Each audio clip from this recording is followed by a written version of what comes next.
Jesus. My team go hard. My team rap Jesus. We about to go far. We about to go far.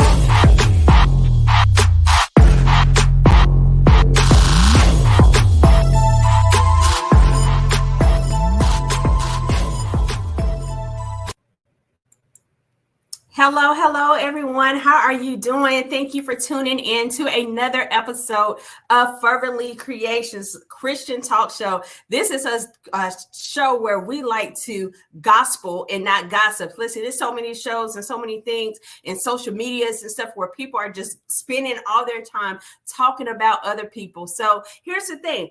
Why don't we come together and start talking about God? Or why not talk about what you're doing in the kingdom? What are you doing outside of the four walls of the church? What I always tell people, and I open up with every show on, is to remember that there is 5 gospels. It's Matthew, Mark, Luke, John, and you. And sometimes the only one that they pay attention to is the last one I mentioned. That's right, that's you. And so how is it that you are actually showing people the gospel? What are you doing? Are you gospeling? Are you gospeling? Are you gossiping?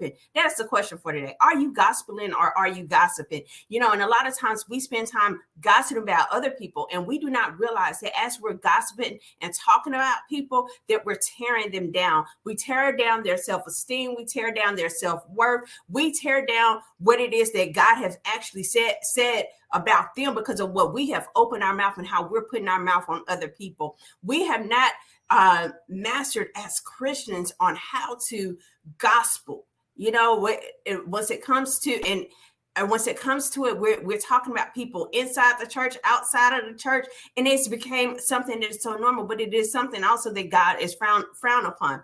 But so I just want to encourage everyone. Take time, and once you begin to talk, once you begin to open your mouth, ask yourself, is this gospel or is this gossip? So that is just a quick question I wanted to pose. I don't know where that came from. It just flowed out that way. And so, hey, that's what we're doing on today. Are you gospeling or are you gossiping? But first, I do want to speak to those that have been in a situation, because, you know, we always open up with a Bible verse, but those that have felt like, because how people have gossiped about them, how people have torn them down, and how they have made their spirits low, they make it to where it's hard for you to communicate. It's hard for you to even interact with other people out of fear. Listen, the Bible has something to say to you, and I'm going off of Timothy 1:7. I want to say it's 1 Timothy. I didn't put 1 Timothy up there, but 1 Timothy 1:7 says, God did not give us a cowardly spirit, but a spirit of power, love, and good judgment. Listen, you have to stop cowering down to certain things and begin to stand up in boldness. Begin to stand up in your fierceness. Begin to stand up in the true identity in which God has called you to. He did not call us to be timid. He did not call us to be fearful, and he did not call us to be cowardly. A lot of times what happened is that once we come over into the kingdom, right, we once we're in the world, we all rah and, you know what I'm saying, I wish somebody would, and this, that, and another. But once it comes up once we come over into kingdom, now we decide to be a little bit coward. We lose our fierceness, we lose our self-power, we lose our self-love, and we don't make so much good judgment on stuff. We stop discerning the spirit of people or whatever. And so that is what happens. So in this one, he says, God did not give us a cowardly spirit, but a spirit of power. Where is your power? Where are you utilizing the power that God has given you? Are you utilizing the love that God has given you? And that's not only towards other people, but self-love. Are you loving yourself the way that God has told you to love? Or do you have a spirit of love for yourself? A lot of times we reject ourselves because of what other people have said about us. A lot of times we begin to start self-projecting. That's another thing we do, right? We self-project our own feelings off on other people, or so because of what we feel about ourselves, because we've been torn down so much. So I want to just encourage you today to utilize the spirit of power, love, and good judgment. Before we go on any further, I do want to see what our guest has to say on this verse.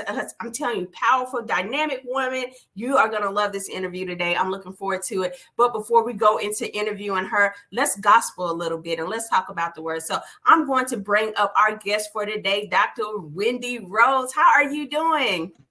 Hello, how are you? It is great to be here. Thank you for having me on your show today.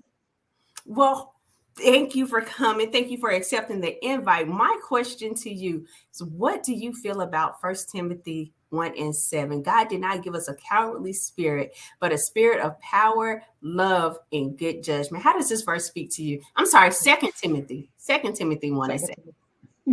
Listen, this verse right here says so much. First off, it says to stand in your power, love because God commanded us to love, and to use sound judgment. Use sound judgment. Don't just go off of, consult God. With everything that you do, consult God. Ask God, what should I do? Don't go off of the way that you usually would react. Go off of what God says for you to do. But stand strong. Stand strong in what God says for you to do. That's what I feel about that verse. Stand strong. Stand strong. You know what? And a lot of times we are weakened in the knees. Yes. We are weakened in the knees by what other people say about us or what we feel about ourselves. You know, like a lot of us have lost our self-confidence. Yes. And so I mean, this verse sometimes you can read one Bible verse in one season of your life, and it speaks one way to you, and then you can read it in another season of your life, and it'd be one word that kind of just jumps out at you, and you're just like, wait a minute, you know. But another thing is, you know, for those that pay attention, that I don't use the names of God translation. I love looking at Bible verses in different translations, but I picked this one because it said cowardly. Mm-hmm. Cowardly. Like he didn't call us to be cowards. And are we cowering down to the enemy, the attacks of the enemy? Are we cowering down to the opinions of others? And are we cowering down to our own opinions about ourselves? Where's your fight at? Where's your Hey, and the other thing that we can cower down to is our past. come on? Cowering down to our past.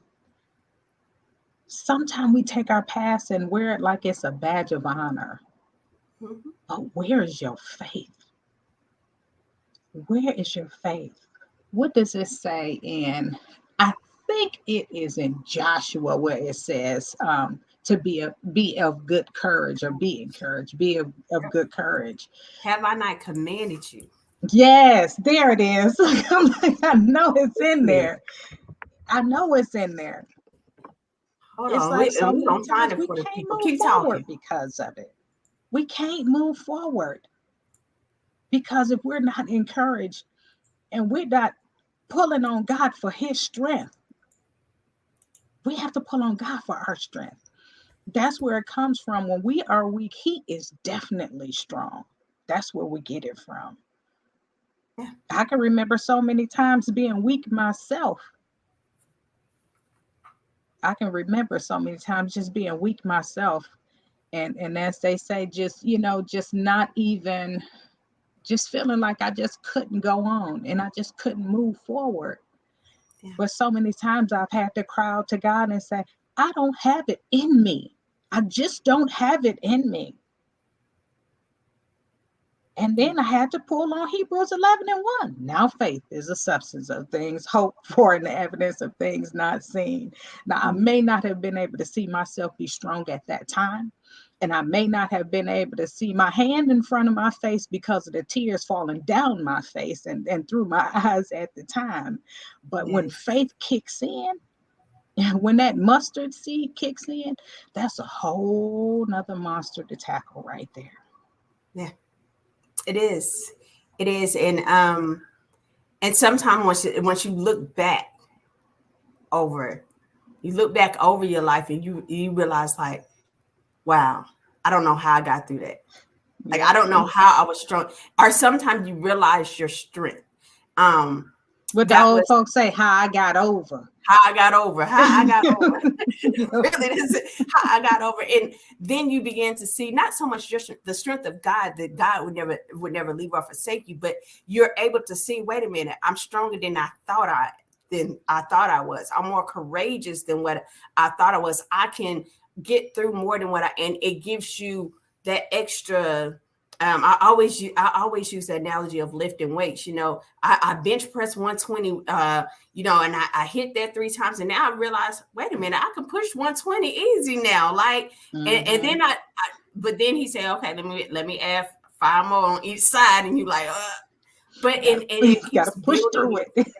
yeah, you got to push through, and it keeps building your faith. It keeps our once you're on a treadmill or elliptical, you said, okay, I made it 15 minutes. For those who struggle, like I made it 15, and then you realize, okay, I could do 15 minutes easy on the elliptical. Let me push it up. Let me try to go to 30, or let me try to go to 20. And we continue to build our faith, and we get stronger and stronger, and our courage becomes stronger and stronger. So once we walk up to the machine, and I'm saying machine, but once you walk up to the next test, once you walk into the next season, you're not as fearful, you're not as timid, you're not as cowardly as you were before, because I didn't conquer this thing before. I didn't been on this machine before. I didn't been in this place before, and so now I know how to handle it once my money a little funny. Now I know how to handle it once my kids are acting up. Now I know how to handle it once my husband came home and it seemed like he has an attitude about something, and I ain't did nothing to him. Something about now I know how to handle it. Why? Because I didn't been through it before. I didn't lifted this weight before. Yeah. But then think about this too. This is another one to think about. Now you're talking about the elliptical where you increase your time on the elliptical. But what happens when you move away from that elliptical and you don't use that elliptical enough? Then what we have to do, reactivate our faith all over again. Have to reactivate it. And you may have to start back over at that 5 minute, then make yourself go back up to the 15 minute. And it does not matter how many times you have to reactivate it, just as long as you know you got that source. See, let me tell y'all. See, now she's talking about me. She don't even know she's talking about, because I stopped walking for like 2 weeks. But on Tuesdays, I used to walk 7 miles. On Tuesdays, I would walk. And so I asked my husband, I said, well, Friday, Veterans Day, and I hadn't been to the park and walked in a while. Will you walk with me? He said, you doing the 7 miles? I said, I ain't did 7 miles in a while. I might have to start off with 4. Because now I have to reactivate the faith, because honestly, the 7 miles came by accident, because I didn't know that one lap around this whole thing was set 7 laps. I did it prophetically, thinking, hey, it was some things that I was warned against during the time this summer. It was some things I was warned against. It was some things that, and I said, I don't know if I can make it around here 7 times and then shout a victory shout, but I do know that I could pray for a long time. And so I prayed in the spirit, and I walked and walked and walked. I prayed in the spirit and walked. Are we gonna keep on talking about Joshua or what? Because we keep hopefully we pull Joshua up in here again. See, like, and I walked it, but now it's just like, I gotta go out there Friday, and I'm like, I don't know if I can, because now I have to reactivate my faith to say I can make it 7 miles. Yeah. I stopped being consistent in what I was doing. Hey, you gonna turn it to the little engine that could. I think I can. I think I can. I think I can. Then you do it, and you're like, oh, I did. Yes. I have to text him like I did my 7 miles. So my dad, listen, I actually know our guest today, but Dr. Wendy Rhodes, would you please explain to the people, or introduce to the people who they have the pleasure of sitting and talking with and listening to talk today? Yes. As she introduced me, I am Dr. Wendy Rhodes, and I am a 5-time best-selling author. I am CEO and founder of Self-Love Redefined and Beautifully Integrated with Love. I am an emotional wound care coach and expert that provides a safe and confidential space for women to heal from emotional traumas caused by rape, sexual assault, and domestic violence to experience self-love redefined that's beautifully integrated with love. So the acronym WOUND, WOUND, stands for Women Overcoming Unresolved Issues with Necessity and Determination, so that they will know that you are not your trauma. I take my 20 plus years of nursing, and I take the stages of wounds and compare them to spiritual wounds to bring about healing to the soul. So God has anointed and appointed and authorized me to do his will. You know what? You said something earlier, and it kind of goes off to what you was just saying there. You said sometimes we become cowards to our past, right?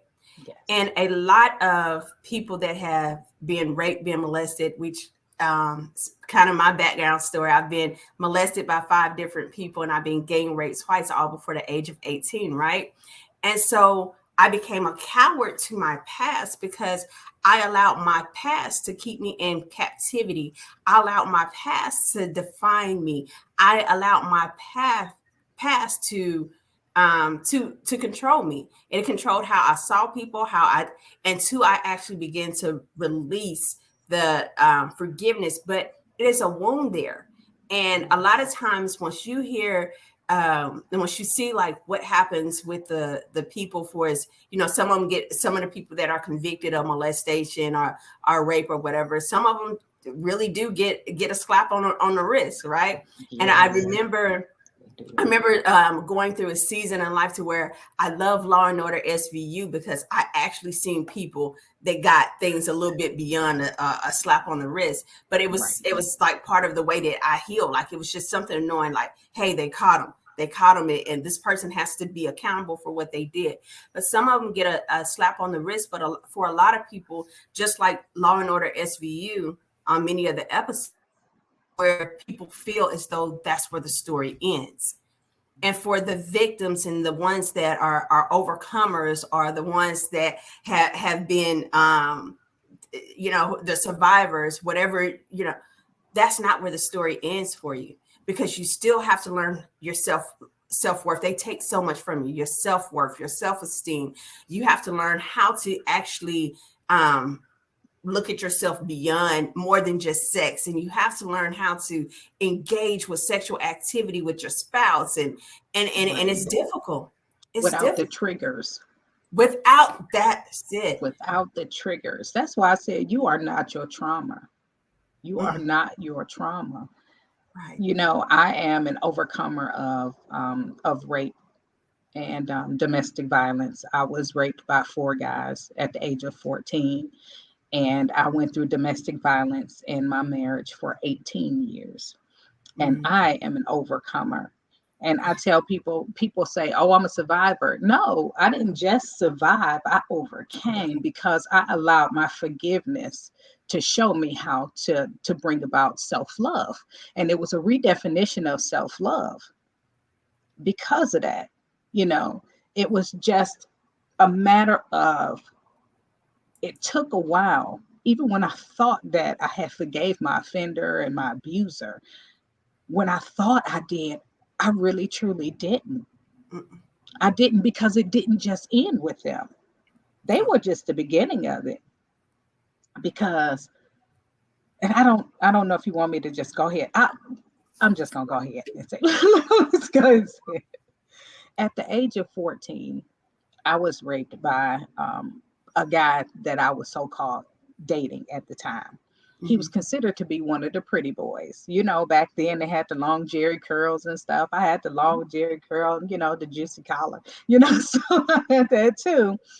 But him and his brothers and cousins, they were all considered to be pretty boys too, because they dressed. They had the long jerry curls and stuff. Guy didn't live that far from me. He lived far from me, but where he was at his cousin's house, which wasn't that far. So I go over there, and I'm thinking that he just wants to be alone with me. And so I end up being raped by those 4 guys.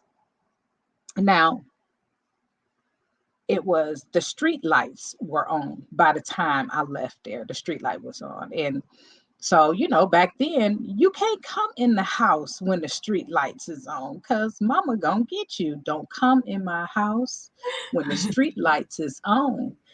So I feared her more than I feared what had happened to me, or more than I even thought about that, because my mom was a disciplinarian. She was loving, but she was a disciplinarian. Right. But what I did is I just walked in the house. Of course, I got put on punishment. Of course, I took it, didn't say anything to her about it. And that was that. Yep. So here we go. When I turned 49, I start dealing with it. And I decided to write my first chapter in a book. Mm-hmm. Not realizing all this time I thought I had forgave them, and even thought I had forgave my ex-husband at the time too. And I get to write in this chapter because I prayed about it and God said, yes, write it. I'm sitting and I'm writing. And as I'm writing, I stop dead in my tracks. And I said, what is wrong with me? And God started showing me, this is going to help you to heal. Yep. For you to be able to write it all down, because you still have not faced 14-year-old you. Yep. I had to reach back there. 14-year-old me was pretty much sitting over in the corner. In a corner, curled up. Like I'm telling you, don't go there. Because I see my little girl over there sometimes. She's like this, and she's balled up. Yes. She's been waiting on me. Mm-hmm. You know what she waited on? She was waiting for me to cry out for her. Come on. I never cried for her. No. I never cried for her. I never talked to my mom about her. I never talked to anybody about her. Mm-hmm. She was hurting all those years. So 49-year-old me was technically 14-year-old me. Yeah. Until I got a chance to face her and to heal her and to release her. Because the release for her came from forgiving myself for being ashamed, mm-hmm. forgiving myself for the guilt, forgiving myself for the anger, forgiving myself all the way around. And it just, that whole thing, I had to forgive myself. But I cried so hard because think about it. That's 35 years worth of tears that was built up. And then you leave yourself so vulnerable even during that time, and you get in a relationship with somebody because you don't feel like you're worthy enough because of everything else that happened to you. So you end up in these jacked up relationships, but yet here I am and I'm writing my story. Come on. And I'm crying. And I just said, I forgive myself for holding myself responsible. I forgive myself for the shame. I forgive myself for the guilt. I forgive myself for the anger. I forgive myself. Yes. I forgive them, and God forgive them, for they know not what they do. Come on. Forgive them. I had to forgive my ex-husband because it's not his fault the family that he was in. It's not his fault the way that he was brought up. It's not his fault the anger that he harbored. It's not his fault. No. But I had to forgive myself because I stayed in it long. So I had a list of stuff that I blamed myself for staying in it. I blamed myself for a lot of it. So I had to decompress. And as I decompressed and just let it all out, I was so girl, I took a nap after I got done. After I got done, I took a nap. It is.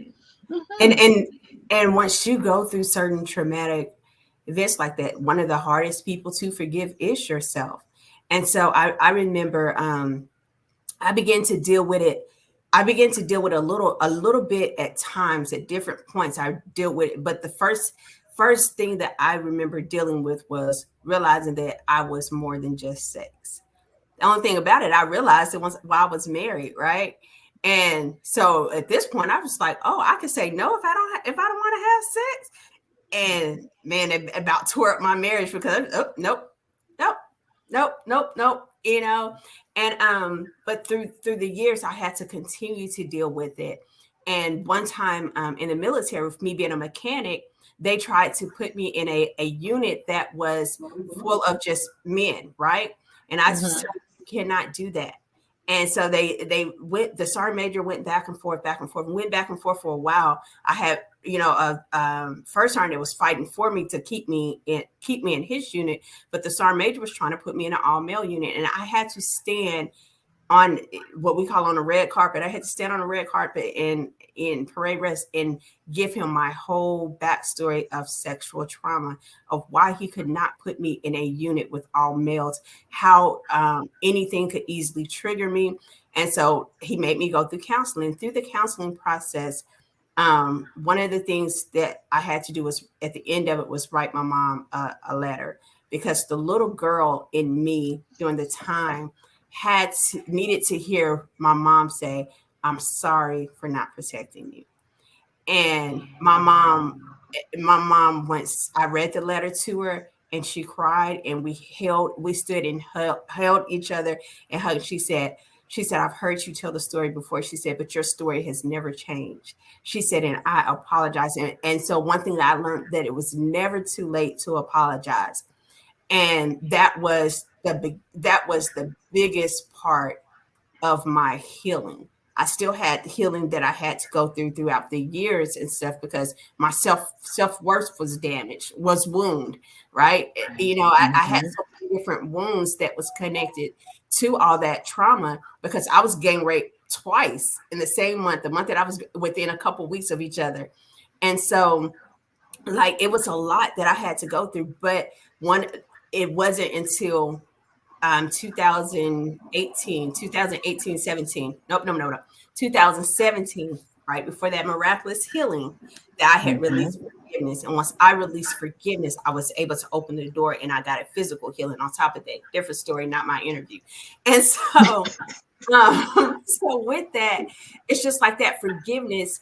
And I had, so, I'm sorry. So also, I'm currently working in for my doctorate degree. And as I work for my doctorate degree, one of the things that I'm writing my thesis on is childhood trauma, applying biblical forgiveness to childhood trauma, how it actually heals you and it helps move you into for your adulthood. But a lot of us don't go back and apply the forgiveness, biblical forgiveness, which biblical Yes. forgiveness meant to let go. It's just like what you were saying, when you brought up Stephen, and also the word for forgiveness means to let go.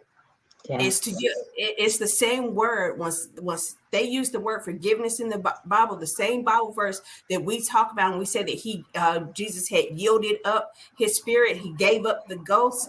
That same Mhm. word is the same word, same Greek word that is used for forgiveness. So that means it's things that have happened to us in our past that we have to let go of. We have to give it up. We have to yield it to God, but we hold Yes. on to it, and we keep it in a cave, and we become bonded in a bondage with it. I mean, so biblical forgiveness is hard, It and it's really is. And I'm glad you had mentioned your mom because, like, my mother never knew until that book came out. I called her 2 weeks before the book was published. 2 weeks. And I told her, I said, we need to have a conversation. And because I didn't want her to read it. And then she's like, wait a minute, what is this? You know, but it was so helpful because it was like, she was just like, wow, I didn't know that happened to you. yeah, And the conversation with her was different than her reading it. mm, Once she read it, it was a reality to her more mhm, so.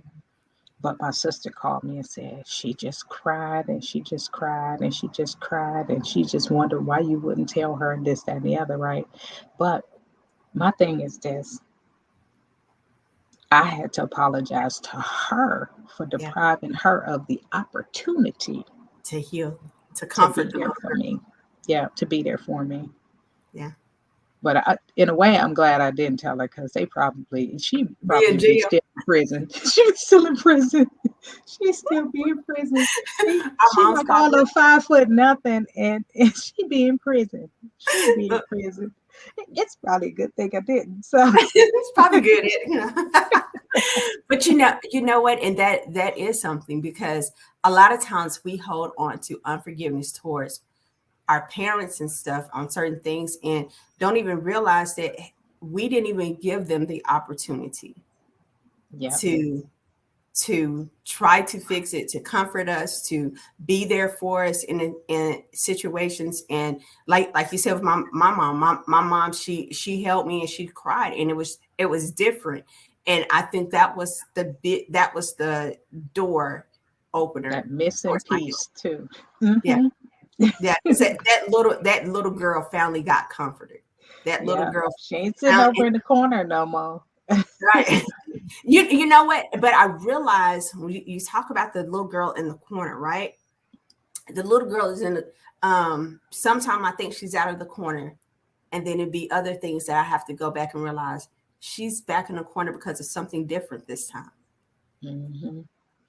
Yep. And and sometimes it's not the 14-year-old little girl. Sometimes it's the 18-year-old little girl. Yeah. Sometimes it is sometimes it is with me, it's the rejection from the womb. So sometimes it's the fetus. Listen, I got to tell you this. I'm going to talk to you about these stages of wounds. Go ahead, let's go. We got to get into the stages of wounds because as we talking, you might as well know that you've been talking about my stages. Okay. Oh, oh, okay. Well, we're gonna write them So down. We're gonna do them as you go. Come on. stage one is a stage one wound is redness and surface. Now, in the natural, now, first off, let me go back to explain exactly what a wound is. Okay. A lot of people don't know it as a wound, they know it as a bed sore, Mhm. or it could be something surgical.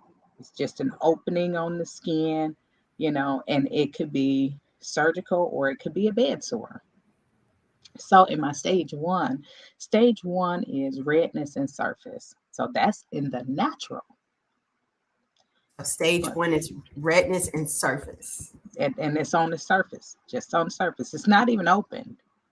Not even open. So I consider that to be a closed spirit. In this stage one, you will see anger, bitterness, rejection, shame, and guilt. That's what you'll see there. And the reason why you see it and it's a closed spirit is because people generally act out, but you don't see where they're hurting at because it's so internal and it's closed in, but you always see them acting it out. Yeah. You Yeah. see it in the way that they express themselves. You see it in the way that they talk. The negativity, it just all Mhm. just reeks out, but you don't see it on the outside. It's the stuff that's spewing from the inside out. That's deep. Okay. That's deep. So in my I did a conference one time, and it was called a walk in my shoes. And the conference host asked all of us to wear shoes that represented our walk of life. And I wore one of the long African dresses to where you could not see my shoes. And I had on one high heel and one flat. So you could tell I was walking funny, Right. but you couldn't see what it was. Mm-hmm. It was redness, and you could tell something wasn't right, but it wasn't quite revealed yet. It wasn't open. It was below the surface. And so, yeah, I like that. I Yeah. like A stage two wound is partial thickness. So basically, that could be a scrape. That could be a scrape. You could still do some kind of care plan on there. You can still put like an ointment or something on that. Okay. okay. But that is a wounded spirit. Mm. This is where you see the mental illnesses, the emotional illnesses. You see that. So they call it's broken skin. You could just, stage two is the Broken skin. broken skin. The skin is broken there. So you see a lot of mental illnesses there. And a stage 3. Stage 3 is full thickness that it exposes the tissue. Stage 3 is a broken spirit. So this is full thickness and it exposes the tissue. So this is where you'll find drug abuse, alcoholism, and even prostitution in stage 3.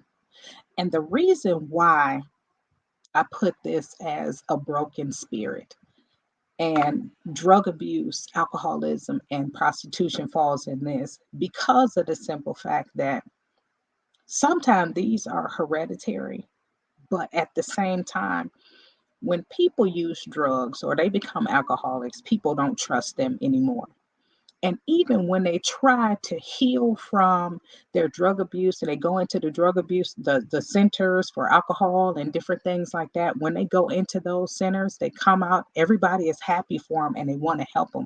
But so many times they keep going back and forth and back and forth and back and forth, and then nobody trusts them, which causes them to have a broken spirit. Stage 4 is an open area that is down to the bone. It exposes muscle and the tendon. So it's all the way down to the bone. This is where your rape, molestation, and sexual assault. This is where this lies. And I call this a crushed spirit. The reason why it's a crushed spirit is because when people are raped or molested or have sexual assault, it's something that is unexpected. So when it's unexpected, your spirit is crushed because you have no reason to believe that you deserved this. Everything in you says, I don't deserve this. And so your spirit is crushed because the trust is gone. There is no trust.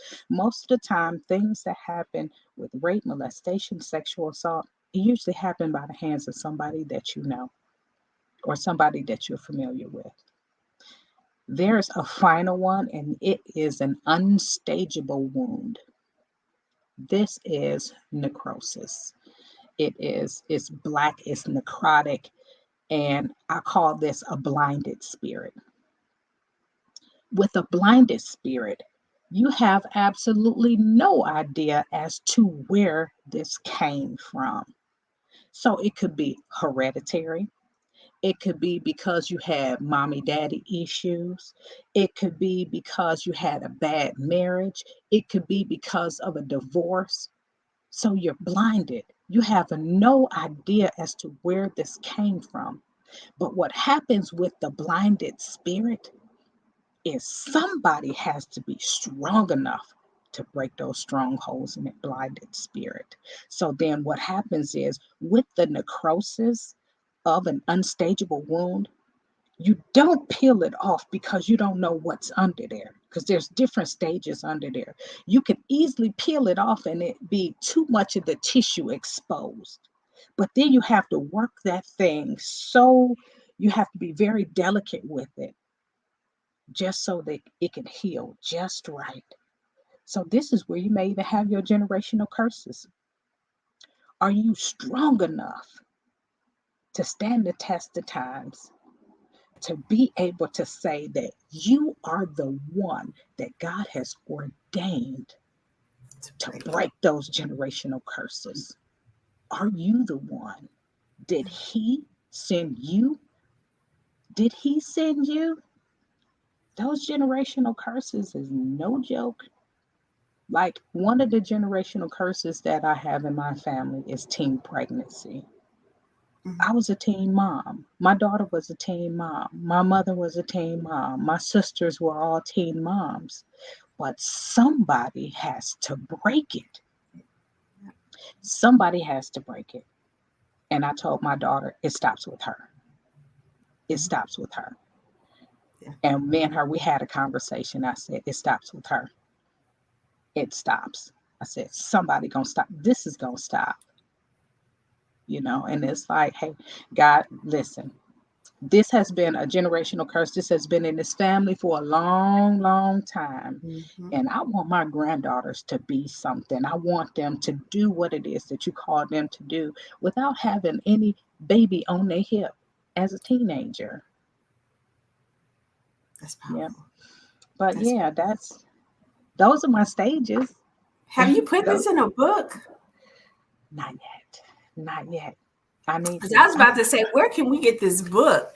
From Listen, I'm working on it. Trust me, I'm working on it. I'm working on it. I would tell you, some people don't understand the supernatural. right. They don't understand the supernatural.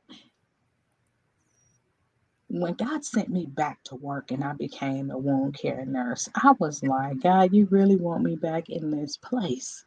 My For a God, reason. you really want me to go back? It was for a reason. But see, had he told me the reason, I probably would. But I end up going back. So what happened is it was a deeper dive into the wounds, Hmm. and God started unveiling things to me and showing me how He has given me the He has He has blessed me with the ability to heal. Yeah. And so now, because of Isaiah 61, 1 through 3, which is based around this whole thing, it's, you know, to set the captives free, to heal the brokenhearted. Hmm. That's what this thing is all about. It's all about God's word. It's not about me. I was at work and God showed me because I had somebody whose wound just would not heal. It was an old man. Oh, His feet, he had necrotic heels, but they had busted open and it was a mess and it would stink real bad. And I was like, oh my God, what am I gonna do? I've been trying to heal this thing and I'm just steady doing the same dressing. And I'm like, what do I do? Happened to walk in his room one day and I just could not contain myself. He was Hispanic. I could not contain myself when I walked in his room. I had tears coming down my face like waterfall. And I was like, why am I crying like this? Like it was just straight waterfall, just you picked up waterfalls on coming his down. spirit. And as I walked in the room and I unwrapped his feet, I'm saying to him, I am so sorry because I just felt like it's my responsibility to make sure that this heals. Hmm. And God asked me to truly pay attention to the heat that's coming from my hands. Yes. My hands You were know on exactly. fire. They were on Healing. fire. And so he showed me what to do. And I did exactly what God said to do. And I Hmm. prayed over his feet. And I began to put the betadine on there and I started wrapping them. I had to do it every day. And every day I came in there, I prayed over his feet, and I did it. Within a week, his feet were healed Yeah. completely. Completely. And Yeah. God said, this is what you carry. This is what you carry. And it was another patient, same thing, had been to 2 or 3 different hospitals. And he had like a stage 4. Okay, God, we going in here. We going all in. I dare not go in here without you. I dare not go in here thinking that I'm so such and much Hmm. that it's me, because it's not. And I know that it's not me. Yeah. So we got work to do. It's so important to stay humble. It's so important for you to not feel like it's you, because it's not. No. It's not. It's not you. It's him working through you. And so that's what happened. This lady, she told me, she said, my husband has been to 2 or 3 different hospitals, and I have not seen him look this good. Yeah. I have not seen him. And I asked him every time, do you mind if I pray? Do Mm. you mind if I pray? And I asked him, do you mind if I pray? She said, oh, yeah, go right ahead. Yeah.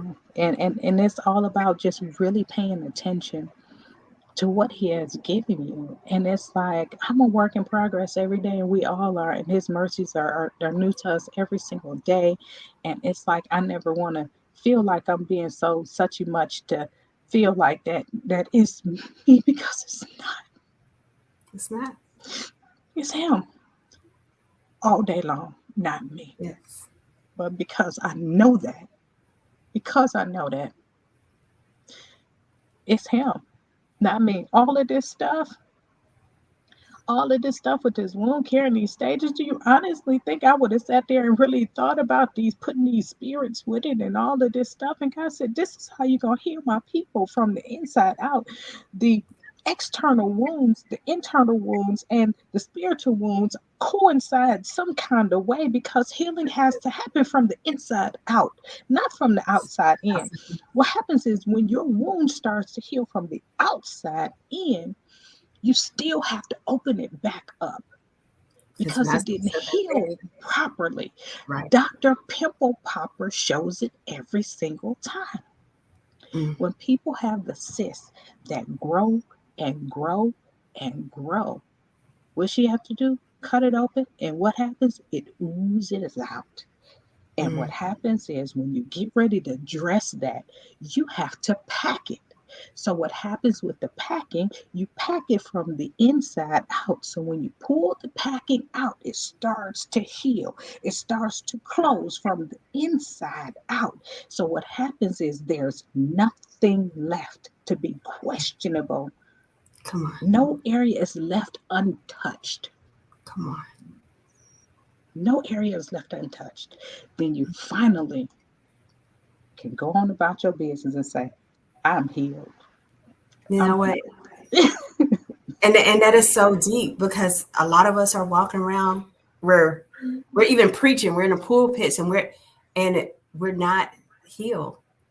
We have different stages of our wounds, and that we haven't even addressed yet, that hasn't been properly cared for, because a lot of times we're so busy caring and taking care of everyone else, and we leave our wounds unattended. Yep. Every time. We leave Every our single wounds time. unattended. So Yep. that is I tell awesome. people, you are not your trauma. You're not your trauma. You're not your trauma. You self-love redefined. You're not your Tell, trauma. tell us quickly about that self-love redefined. Ooh. Self-love redefined was birthed out of pulling that girl out of the corner. Forgiveness leads to self-love. Yeah. But God said, you're redefining it. You're redefining it. I had to learn how to look in the mirror, because I didn't think I was beautiful. I didn't.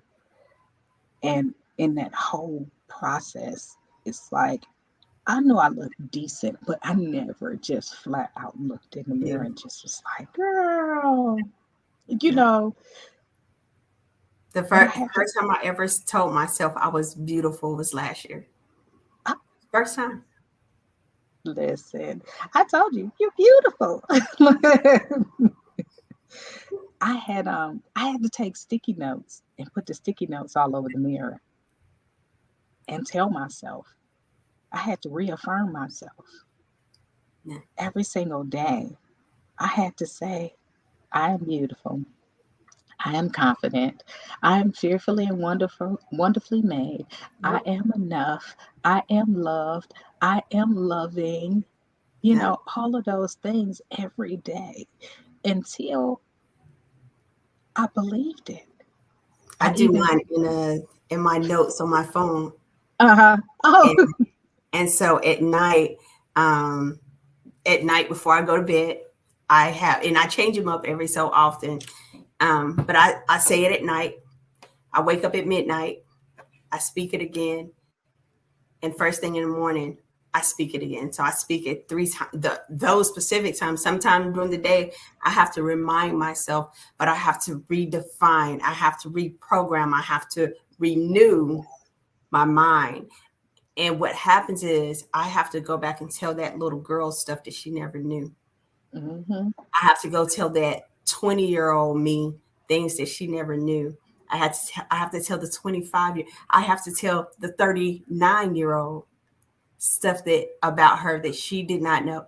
Go back and tell her, hey, what you were saying to yourself was disrespectful. It wasn't other people disrespecting you. It was you it was the way you was talking to yourself.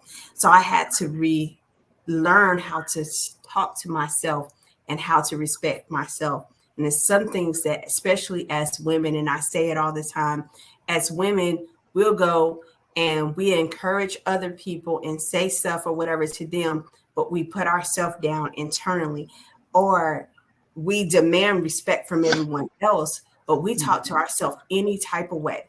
On the inside of in our minds, we talk to ourselves any type of way, and then we're wondering why we're battling with depression and anxiety and fear and low self-esteem and self-rejection and stuff. It's because of how we talk to ourselves. Yeah. To learn to redefine by how you said, do your sticky notes, whatever method works for you.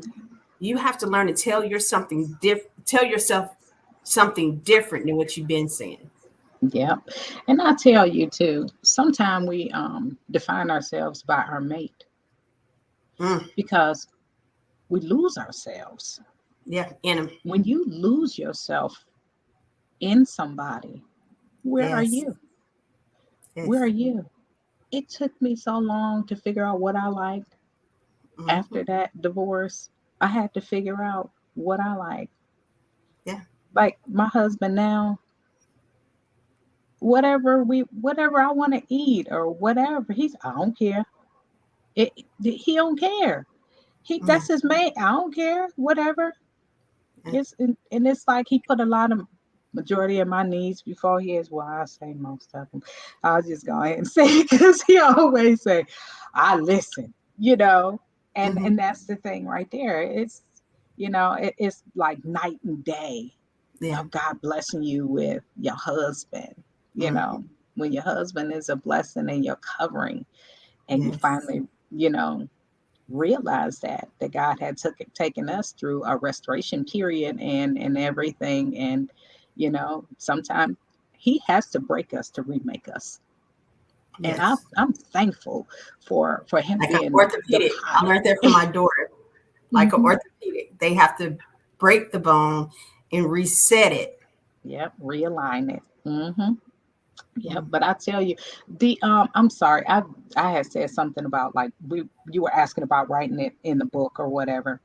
I have a chapter inside of a book that's getting ready to be released. It's not me, it's not my own book. It's an anthology that I was a part of, and I can give you the thing for like pre-orders or whatever. Okay. Yeah. Yes, we would we would definitely like to know the information because that is real. I mean, it's real. It's every day. In the meantime, so especially once the book release come out, can you tell people how they are able to connect with you? Because I'm pretty sure you will be promoting the book as well. So how can they connect with you? Well, my website is selfloveredefined.com. selfloveredefined.com. It is, and you can also email me there as well. I will be starting my a group coaching on December the 3rd. So if you're interested in the group coaching, for the self-love redefined coaching. That's not right. Self-love redefined. No, that was right. Okay. Yeah. So yes. But sometimes we can find ourselves in the midst of this, and just some people don't want to do one-on-one.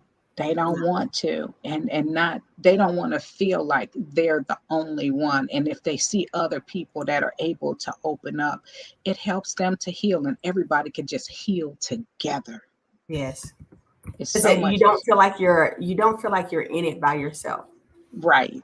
And so that is another thing. So it does help. So listen, please please reach out to Dr. Wendy Banks Rhodes and on her social medias, but also go to selfloveredefined.com so we can get more information on self-love redefined.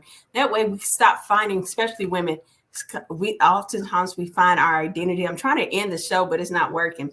So that way we can stop finding our identity in who we are as a mother. We find our identity in a mother. We find our identity in a wife. We find our identity in a career. And at any moment, those things can be up and gone, and then you're lost because you don't even know who you are. You have to find yourself by the things that have happened to you and by the titles that you have. And at any time that stuff can go away.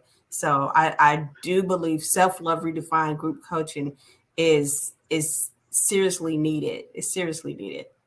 Yes, ma'am. And for the book, it is bit.ly/lit stage, LITSTAGE, lit stage, because the book is lit, leaders intentionally trailblazing, but I just lit, LITSTAGE, bit.ly/lit stage, LITSTAGE. And that's for a pre-order for the books. I might have to have you put that in the back channel so I can get that up properly. Okay. Let's see. I'll have to lower that. Let's see. Yes, like this has been an amazing interview, and I hope everyone has gotten something. We're going to put that website up on how to order books so you can at least get a chapter of the story. Is there anything else that you want to, or what do you want to leave the people with on today? Listen, what I want to leave with people today is that God loves you so much that he gave his only begotten son. We hear it so much that he gave so much for us. Yes, he did give a lot for us. He gave everything for us. Even Jesus tried to fight going to the cross, just like we fight our healing sometime. But he bore it all just for us to heal, just for us to be who it is that God called us to be.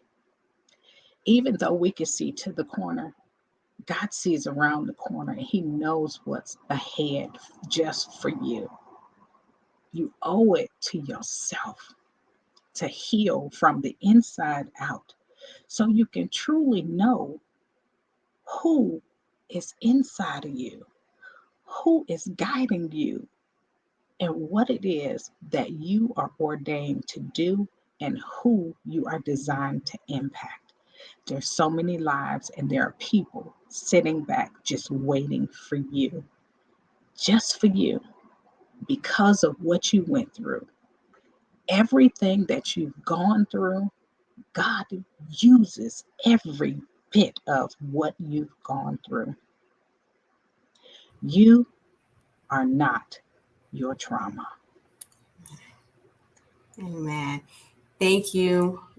We truly, truly thank you. It was a pleasure sitting and talking with you today. No, it's supposed to be somewhat of an interview, but this just felt like a good conversation. And look, I'm sorry for those that wanted us to continue going on, because I promise you both of us probably could have continued to just sit and talk. Right. But we are coming to the end of the show. So Dr. Wendy Rhodes, thank you so much for coming to the show. Anytime that you want to come back, please come. And we would love to have you. All right. Well, thank you so much for having me. Amen.